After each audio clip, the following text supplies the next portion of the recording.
সেবা করোনেশন ব্রিজের কাছে বিরাট ধস, রাত থেকে দফায় দফায় হালকা থেকে মাঝারি বৃষ্টি চলছে এবং তার মধ্যেই ধস। আর এর জেরেই সেবা করোনেশন ব্রিজের কাছে পাহাড় থেকে বিরাট পাথর নেমে আসে, সম্পূর্ণভাবে অবরুদ্ধ হয়ে পড়েছে 10 নম্বর জাতীয় সড়ক। যে ছবি আপনারা দেখতে পাচ্ছেন, এই অবস্থা করোনেশন ব্রিজে, সেবা করোনেশন ব্রিজের এই অবস্থা।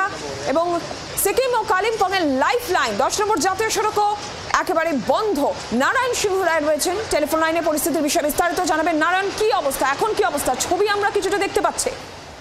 পুনরায় বন্ধ হয়ে গেল জাতীয় সড়ক, অর্থাৎ সিকিমগামী লাইফ লাইন, শিলিগুড়ি থেকে যে সিকিমগামী লাইফ লাইন, সেই লাইফ লাইন জাতীয় সড়ক 10 সেবকের কাছে ব্যাপক আকারে ধস পড়েছে। অর্থাৎ গত দুদিন ধরে পাহাড়ে রাতের দিকে ব্যাপক বৃষ্টির ফলে কিন্তু পুনরায় ধস পড়ে একেবারে স্তব্ধ এই জাতীয় সড়ক। ইতিমধ্যে যান চলাচল পুরোপুরিভাবে বন্ধ। ধস সরানোর কাজ শুরু করেছে প্রশাসনের তরফ থেকে। পাশাপাশি করোনেশন ব্রিজ দিয়ে বিকল্প রাস্তা দিয়ে সিকিম এবং কালিম্পংয়ের দিকে যাতায়াত করার জন্য প্রশাসন পর্যটক এবং যানবাহনদের বলা হচ্ছে যে সেখান দিয়ে যেন যাতায়াত করে। তবে এই মুহূর্তে পুরোপুরিভাবে বন্ধ রয়েছে।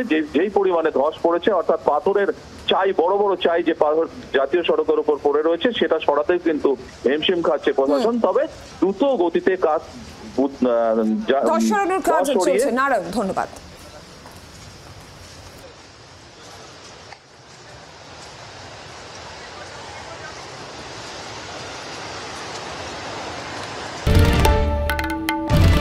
বাংলার আওয়াজ, বাঙালির আবেগ, জি 24 ঘন্টা।